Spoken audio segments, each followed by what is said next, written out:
Hi, second grade. Welcome to Social Studies. Today is Friday, October 23rd, 2020. Right now, take out your workbook, the one that's soft cover, and you can write in. Take out your workbook and a pencil. And turn to page 46. Page 46.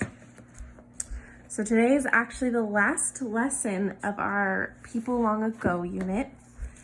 And our big question today is, how do people in the past affect our lives today?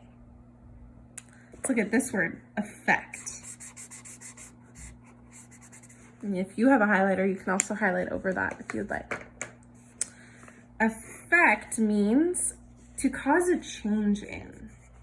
So, for example, the sunshine affects me. It makes me feel happy. So this is similar to thinking about cause and effect. So the effect is something that happened, and it happened because of a cause. How do people in the past affect our lives today? Why am I learning it? Reading and talking about people from the past will help you learn why history and the efforts of people in the past are important. So this means like the work that they did. So take a moment to look closely at these pictures. What do you think's happening in them? When do you think the pictures were taken? Why do you think that? Well, the pictures are black and white, so that means that they were taken in the past. And actually, if we look down here at the bottom, we can see a caption to the picture. Wilbur Wright taking someone on a flight in 1910. So if you've ever been in an airplane, you have been on a flight. Did yours look like this? Maybe similar in the fact that there's wings, but pretty sure you weren't just exposed in the open air like this. So let's read about that person and the airplanes. First in flight, Orville and Wilbur Wright were brothers who loved to make and fix things. They saw that other people were trying to build an airplane that was safe to fly. No one could do it. Take your crayon or highlighter, highlight over their names. On December 14th, 1903, in North Carolina, Wilbur climbed into the Wright Flyer. On the first try, it crashed. The brothers fixed the plane and tried again a few days later.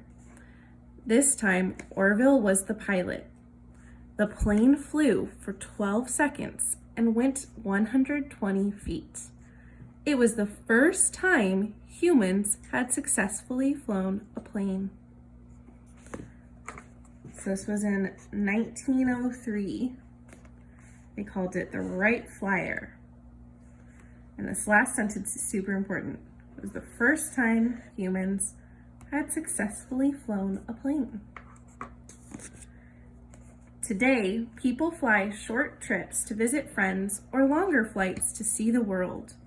The next time you see an airplane, think of the Wright brothers. Okay, let's keep going on the next page. Bessie Coleman lived during a time when African American women didn't have as many rights as other people. She had big dreams for herself. When she turned 23, she moved to Chicago. She met pilots coming home from World War I. She knew what she wanted to do: fly. So what does she want to be?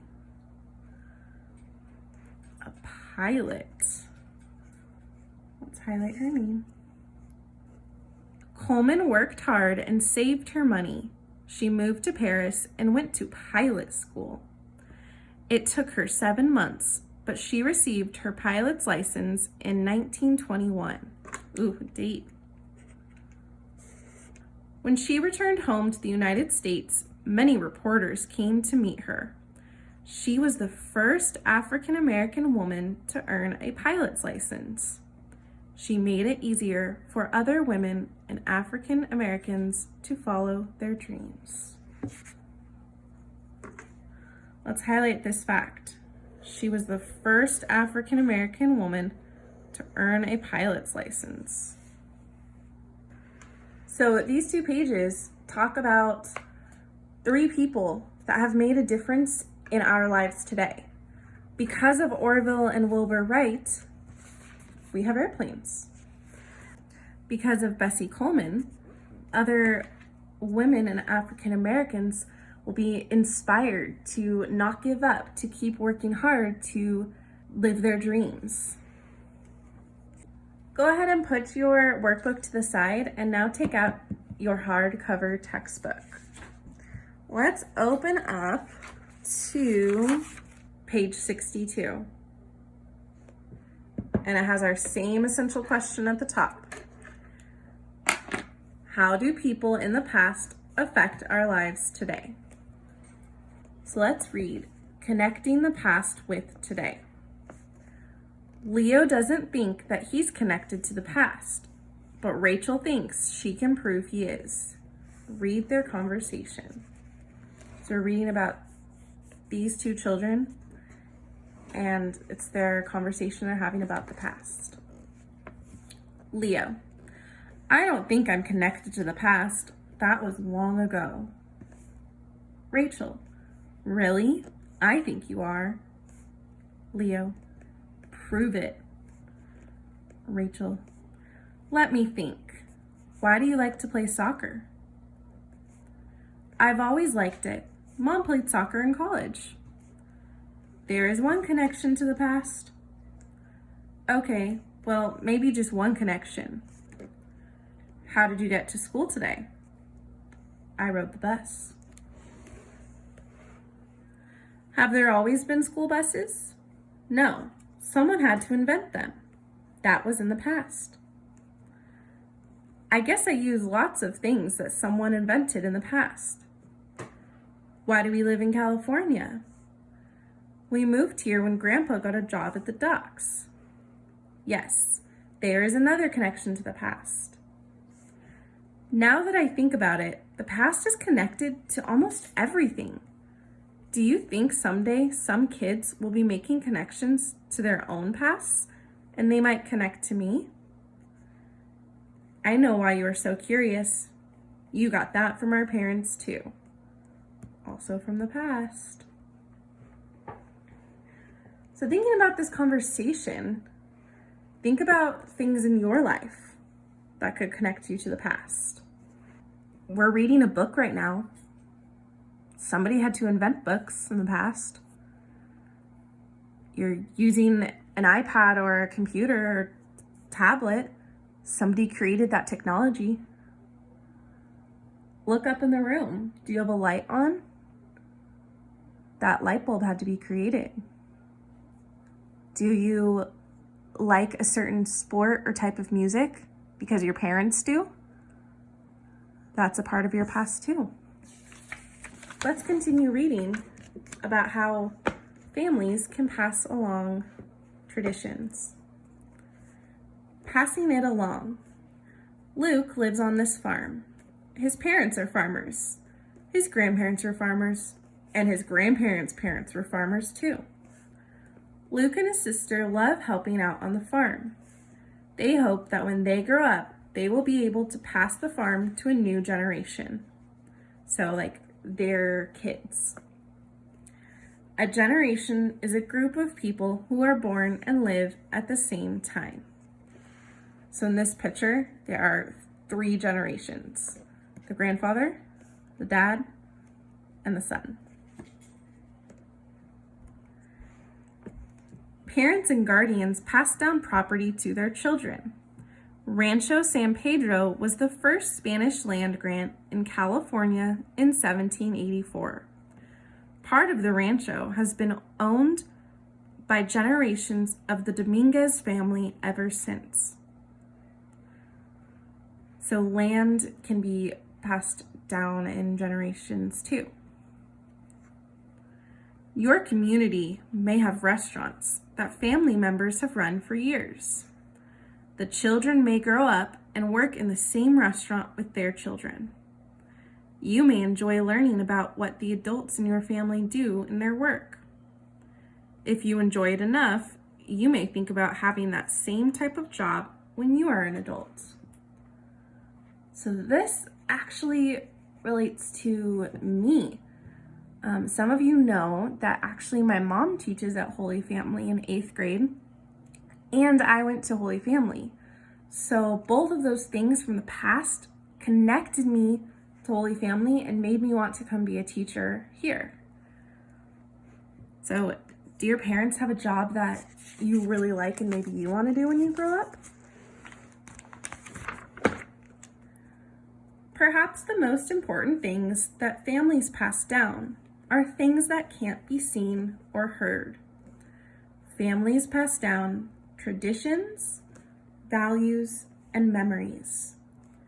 What are some family traditions you know of? Maybe you enjoy eating a special food on a holiday or singing traditional songs. So remember we talked about how family traditions can be things that your family does that's been passed down from generation to generation. Like how my family makes Italian cookies called pastel every Christmas time. That's a tradition. Do you have any traditions?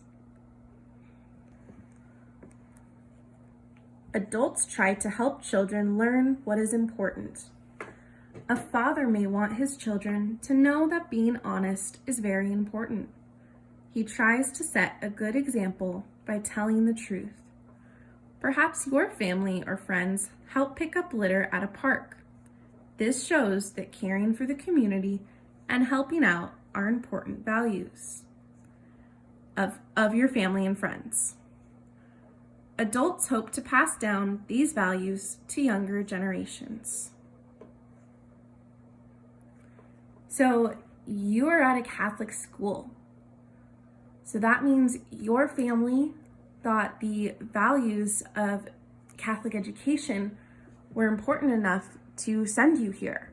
So they value having a close community and praying to God, learning about God. Those are just some important values that your parents are passing down to you.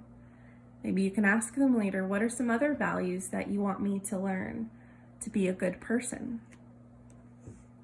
So if you turn the page, there is what's called a biography about Marie Curie. So that means it tells about her life.